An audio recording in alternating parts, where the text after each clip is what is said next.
조선노동자 총단결로 총고용을 보장받자.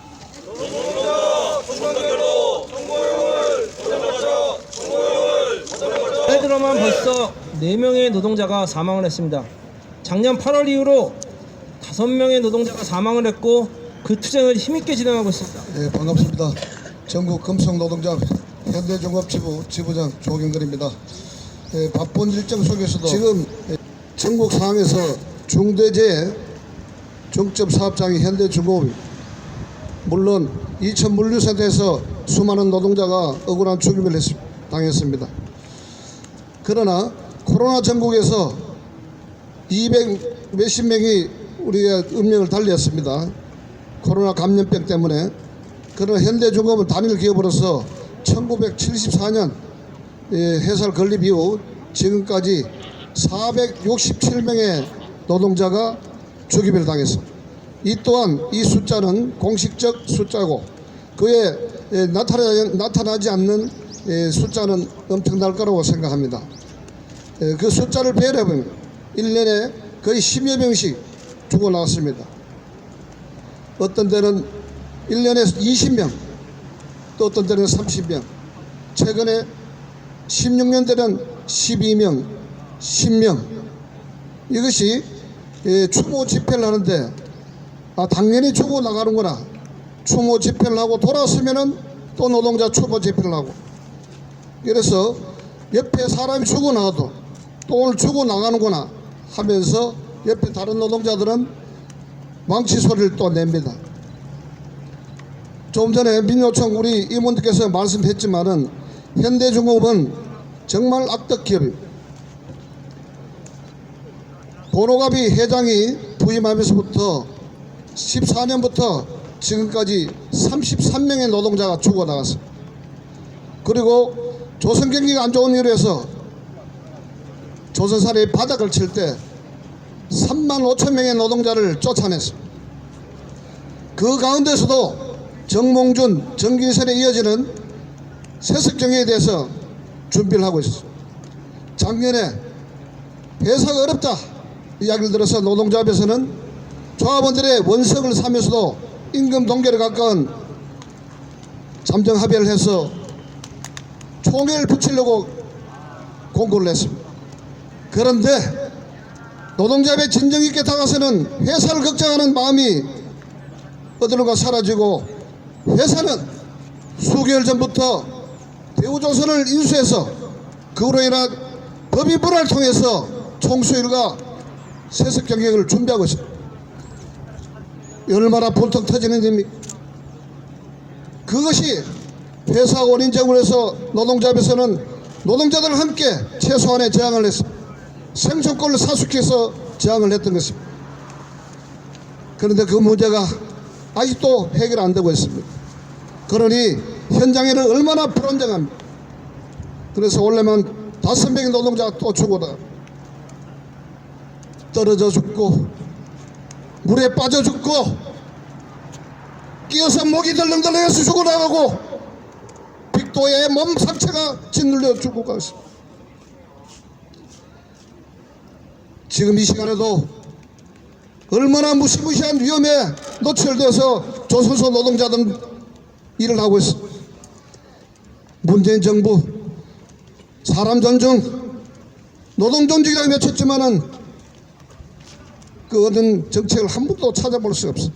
휴지통에 다 버리고 오직 성과 위주에 기분 좋게 보이는 정책 위주로 하고 있어. 정말 이 시간에도 성동조소서 우리 노동자들이 총파업 투쟁을 하고 있어. 무노동무임금에서 그 동지들은 생계를 잃으면서도 생존권을 사수하게 투쟁하고 있어. 이때쯤 되면은 정부 산하에 있는 고용노동부 일 똑바로 해야 됩니다. 사람이 죽어나가도 손방망이 체불 때문에 기업가들은 겁을 안 내고 생산제일주의 이윤축의 혈안이 되어 일을 하고 있고 수많은 노동자들이 생계를 잃어가면서 직장을 잃어가는데도 고용노동부 논 하나 깜짝하고 있습니다. 오늘 이 기자회견을 통해서 정부에게 똑똑히 구합니다. 노동 존중, 사람 존중, 조선 사람이 살아야 나라가 산다는 것을 인식하고 조선 사람이 노동을 하시는 모든 노동자들의 절박한 심정을 받아들여 문제를 사태를 해결해 주기를 간절히 부탁합니다. 고맙습니다. 2013년 산업은행과의 자율유박을 체결하고 그 이후에 일어났던 산업은행의 만행에 대해서 알려내고자 이 자리에 참석했습니다. 오늘 기자회견에 참석해 주신 여러 동지들과 기자님들 감사합니다. STX조선은 산업은행과 자율유박 이후 7년의 시간은 STX조선 회생의 시간이 아닌 철저한 금융논리로 포장된 산업은행의 자금 매수를 목적으로 이용했던 유린의 시간이었습니다. STX조선의 단장과 부단장을 파견해 에스크로 계좌를 만들어 자금의 흐름을 철저히 통제하고 RG 발급을 통해 높은 수주 가이드라인을 설정하는 등 수주 물량을 제한하면서 4대 물량을 줄여왔고 STX 조선 정상화라는 미명 아래 물량이 적다는 이유로 구조조정을 통해 정규직의 인원을 절반으로 줄이고도 모자라 대규모 인축 구조조정을 강행하려 했습니다. 이에 현장 노동자들은 오로지 회사를 정상화시키고 살려내겠다는 일념으로 임금성 단협을 비롯해 임금 삭감 40%를 포함한 2년간 무급순환휴직을 뼈를 깎는 고통과 희생을 감내해야만 했습니다. 그러나 2년이 지나고 노사합의에 따라 복귀를 해야 하는 지금 STX 조선 정상화를 위해 모든 것을 다해왔던 노동자들의 노력과는 달리 또다시 현장의 노동자들에게 고정비 삭감 무급휴직 연장을 강요하며 길거리로 내몰고 있습니다. 이에 대비하기 위해 수주 물량 확보를 위해 수주 가이드라인을 타사와 동일하게 낮추고 인도금을 담보로 하는 대출 형식의 금융지원 정책을 요구하였으나 어떠한 방안도 마련되지 않고 있습니다. 그리고 물량 감소로 인한 회사의 피해를 최소화하고자 2년간 무급휴직한 노동자에게 또다시 무급휴직은 가혹하다며 고용유지 지원금 활용 방안을 요구하였으나 이 또한 거부하고 있는 것이 산업은행의 형태입니다. 고정비 절감을 위한 인축 구조조정을 준비하고 있었던 것입니다. 이 정황이 파악되면서 경악을 금치 못하는 상황입니다.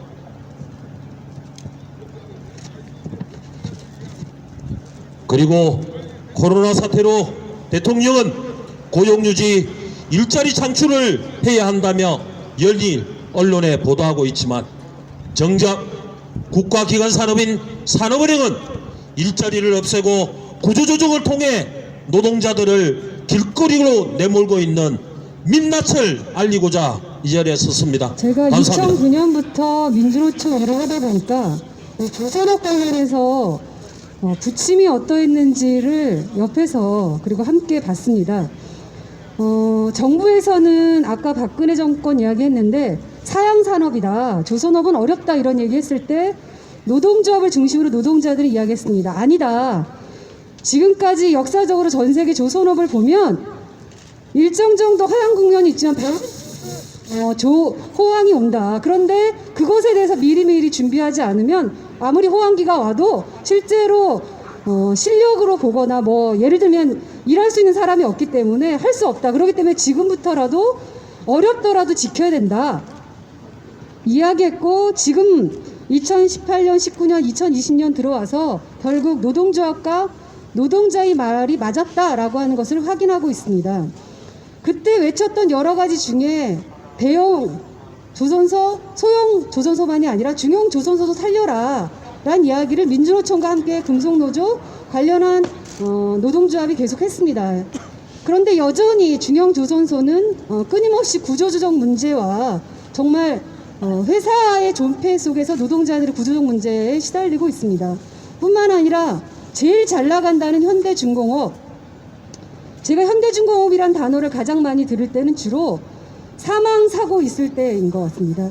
현대중공업에서 노동자들이 사망했다 산재로, 이 소식은 어느새 놀라운 소식이 아닙니다. 일상적 소식이 되었습니다. 제가 작년에 아르헨티나 조선소에 갔는데 산재로 1년에 몇 분이나 돌아가시냐고 얘기했을 때 그쪽에서 깜짝 놀랐습니다. 몇 년이 돼도 단 한 명도 죽지 않는다라고 이야기합니다. 그만큼 우리 조선소에 일하는 노동자들이 현대중공업만이 아니라 가장 열악한 조건에서 빨리빨리 근무하라고 하고 성과를 내게 하고, 그리고 그렇게 사망자가 나와도 여전히 재벌을 중심으로 한 이 한국 사회는 사람을 죽이지 않고 노동자를 죽이지 않도록 어떻게 하면 좀 더 엄격한 작업 환경을 만들까 고민하지 않고 노동자의 그 죽음의 시체값을 가볍게 매김으로 끊임없이 사람을 죽이고 있습니다. 지금 금속노조 수석부위원장이 얘기하는 걸 들어보면서 얼마나 금속의 조선업 노동자들이 그리고 삼성중공업의 노동자들이 답답할까라는 생각을 해봅니다. 코로나 위기 시기에 여러 가지를 확인하고 있는데요. 즉 한국의 제조업을 비롯한 이 생산직이 계속 유지돼야 된다. 그리고 그 어떤 일자리보다 중요하다는 걸 확인하고 있습니다. 따라서 회사는 사는데 노동자를 죽이는 방식은 안 된다고 생각합니다. 그리고 또 하나, 얼마 전에 기간산업 안정자금 40조를 댄다고 하면서 항공, 해운을 지정했습니다. 그런데 그때 금융위원회 발표 내용이 놀라웠는데 5천억 이상의 빚을 진 데와 300명 이상의 직원을 가진 자만 지원한다고 합니다. 우리가 상식적으로 생각했을 때 빚이 많이 된 데는 지원을 하고, 왜 그럴까 알아보니 대한항공, 아시아나항공, 제주항공의 큰 재벌사만 지원하는 거였습니다. 그러다 보니 저비용 항공사의 지원이 안 돼서 민주노총이나 관련한 노동조합이랑 같이 대응을 해서 현재까지는 3천억 지원하겠다라고 이야기하고 있습니다. 코로나 위기 시대에 실제로 산업 재편에 필요한 시기의 판단, 그것이 옳든 그르든 간에 민주노총은 거부합니다.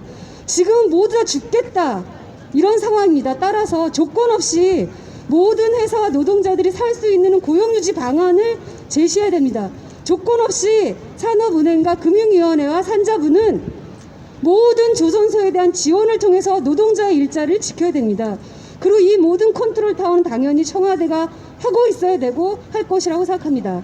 말이 아니라 정책으로 실제로 노동자들의 일자리와 지금 현재 각종 구조조정에 시달리고 있는 우리 조선업 노동자, 노동조합을 살릴 수 있는 방안이 곧 코로나 위기 시의 일자리를 지키는 거라고 생각합니다.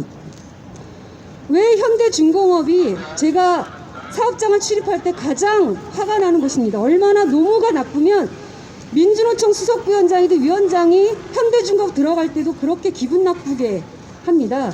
그만큼 노동조합에 대해서, 노동자에 대해서 얼마나 권위적인지를 확인할 수 있습니다. 한국 사회가 자본주의 사회라고 해서 자본가들만 고개 빳빳이 세우고 자기네들이 사람을 죽여도 노동자를 죽여도 여전히 잘 사는 사회가 아니라 대통령이 여러 번 주장했던 것처럼 노동 존중 사회가 된다면 중대재해기업처벌법뿐만 아니라 지금 이 코로나 위기에 모든 조선업의 노동자들, 노동조합이 자기의 가치를 존중받고 일할 수 있도록 하는 정책을 제대로 피기를 촉구합니다. 감사합니다.